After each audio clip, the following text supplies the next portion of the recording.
Again جو میں نے دو گروپس بنائے ہیں کہ بگنرز کے لیے اور پھر ایڈوانس لیول کے لیے. تو بگنرز کے لیے بہتر یہ ہے کہ جس طرح کے میری فیملی میں ہی مجھے مینٹورز مل جاتے ہیں, پھر اس کے علاوہ ایکیڈیمک بھی. تو ووکیبلری کے لیے سب سے وہ کہتے ہیں نا کہ آپ کو انگلش بولنی آنی چاہیے, تو اس کے لیے سب سے بہتر ہی کہ آپ بولنا تو سٹارٹ کریں, آپ ٹوٹا پھوٹا بولنا سٹارٹ کریں. پھر ووکیبلری کی بات آتی ہے تو سی ایس ایس اور پی ایم ایس میں جہاں تک ابھی میں نے پڑھا سنا اور میں نے سارا ایکسپیرینس کیا ہے, تو وہ کبھی بھی آپ سے لیوش قسم کی اور فلورل سی جو ہے وہ انگلش نہیں مانگ رہے ہوتے. کیونکہ میں اپنے ایگزامس کی بات کروں یا اپنی جتنی بھی تھرو آؤٹ لرننگ کی بات کروں, میں بہت سمپل لکھتی ہوں. اور میرے ایک اور مینٹور ہیں جنہوں نے مجھے یہ چیز سکھائی تھی, اور جو چیز میں نے فالو کی ہے اور مجھے بڑا ایک یہ چیز فائدہ دیتی ہے کہ آپ سمپل لکھیں, چھوٹے سینٹینسز لکھیں. پھر ووکیبلری یہ ہے کہ آپ جیسے کچھ فکشنل بکس ہوتی ہیں, چھوٹی چھوٹی شارٹ سٹوریز ہوتی ہیں, آپ ان کو پڑھنا سٹارٹ کریں. آپ اس میں سے کوئی ورڈ پک کریں گے تو آپ جب اس کو سرچ کرنا شروع کریں گے تو آپ کو ایک نیا لفظ مل رہا ہوگا. پھر اس کے بعد آپ کے آ جاتے ہیں نیوز پیپرز, اور ظاہر سی بات ہے آپ ایک پورے پروسیس کے تھرو آئے ہوتے ہیں, آپ کا پورا ایک ایکیڈیمیا رہا ہوتا ہے. گریجویشن کے بعد آپ سی ایس ایس یا پی ایم ایس کے لیے ہی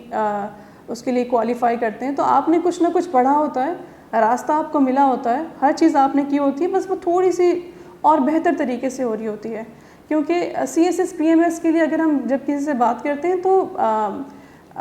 بچے جو ہوتے ہیں یا ایسپیرنٹس ہوتے ہیں وہ کافی کنفیوز ہو جاتے ہیں اس چیز کو لے کر کہ یہ ایک نئی چیز ہونے والی ہے. لیکن کبھی جب ایسپیرنٹس میرے پاس آتے ہیں تو میں نے ایک بہت چھوٹی سی چیز کہہ کر جو ہے وہ ریلیکس کرتی ہوں, which is very practical. Even in my case کہ جب میں اسٹارٹ کر رہی تھی تو میرے ذہن میں بھی یہ تھا کہ بہت سارے ایگزامز ہیں, پی ایم ایس کے آپ کے پاس 10 پیپر ہوتے ہیں, سی ایس ایس کے آپ کے پاس 12 پیپر ہوتے ہیں, تو یہ کس طرح سے کیا جائے. لیکن اگر ہم تھوڑا سا ریشنلی اس چیز کو دیکھیں, اپنے کورس کانٹینٹس کو دیکھیں, ہمارے سلیبس کو دیکھیں, تو کمپلسری پیپر میں میجورٹی پیپرز وہ ہوتے ہیں جو ہم بچپن سے اسکول, کالج, یونیورسٹی میں پڑھتے چلے آ رہے ہیں. چاہے وہ آپ کا اسلامک اسٹڈیز ہو, چاہے آپ کا پاکستان اسٹڈیز ہو, کرنٹ افیئرس کے بارے میں ہم سنتے آ رہے ہوتے ہیں, کبھی نیوز کے تھرو, کبھی اگر آپ کے پاس جو کوئی نیوز پیپر آتا ہے تو اس کے تھرو. تو اس طریقے سے آپ کی ووکیبلری بنتی جاتی ہے. آپ چیزوں کو ہائی لائٹ کریں, اس کا میننگ دیکھیں, پھر تھیسورس میں آپ اس کے کافی جو ہے وہ سینونیم دیکھ لیتے ہیں. سینونیم سے آپ کو اگین وہی لنک سے لنک بنتا ہے, آپ اینٹونیم دیکھ رہے ہوتے ہیں, اس طرح آپ کی ووکیبلری بہت واسٹ ہو جاتی ہے. اچھا, نیوز پیپر ریٹنگ بہت امپورٹنٹ ہے. اور پھر یہ ہے کہ آپ ہر نیوز پیپر پہ ریلائی نہیں کر سکتے. آپ اچھے اسٹینڈرڈ نیوز پیپر دیکھیں, کیونکہ جن پیپرز کو ہم اٹیمپٹ کرتے ہیں جو کہ پی ایم ایس یا پھر سی ایس ایس کا پیپر ہوتا ہے, دیٹ نیڈز ریفرنس کے علاوہ آپ کوئی سے بات آپ خود سے نہیں کر سکتے. کیونکہ آپ نے اگر مثال کے طور پر کسی ورلڈ ہیلتھ آرگنائزیشن کے لیے کوئی فیکٹس لکھنے ہیں